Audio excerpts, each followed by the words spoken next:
Al-Qaeda's websites around the world are carrying an audio message, apparently from Osama bin Laden, praising the Arab Spring revolts in the Middle East and North Africa. CBS News Homeland Security correspondent Bob Orr has the very latest on this final message. Bob, good morning.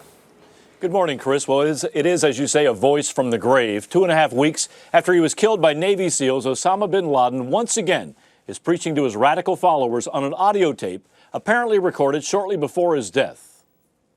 In a 12.5-minute tape titled Addressing Muslims, a voice believed to be that of Osama bin Laden praises the Arab Revolution and what he calls the winds of change blowing over the Muslim world. The deceased al-Qaeda chief offers encouragement to fellow jihadists and celebrates the recent overthrows of the governments in Egypt and Tunisia. Seeing the Arab Spring as a victory for Islamic law rather than a democratic uprising, he commands followers to, quote, free yourselves from servitude to the desires of the rulers, man-made law, and Western dominance. It does not appear that bin Laden intended the remarks to be his last. The message was posted on jihadist websites favored by al-Qaeda. The terror group claims it was recorded just a week before bin Laden was killed. While there's no way to verify that, his reference to current events suggests the tape is relatively new.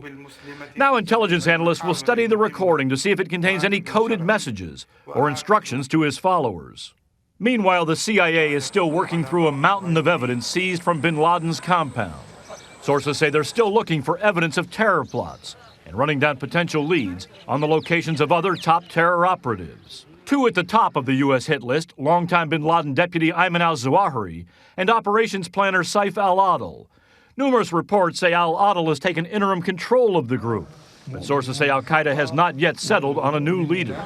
At the same time, U.S. officials continue to look for any proof that Pakistani authorities, military or intelligence officers, knew of bin Laden's hideout. I've seen no evidence at all that the senior leadership knew.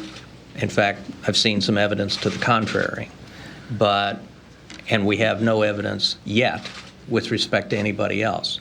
My supposition is somebody knew. Now, while bin Laden's taped message is presented as some kind of victory message, it sounds frankly more like a last gasp, with bin Laden trying to capitalize on the Arab Revolution that's been fueled by public protests and not al-Qaeda's radical ideology. Chris? CBS's Bob Orr in Washington for us this morning. Bob, thank you.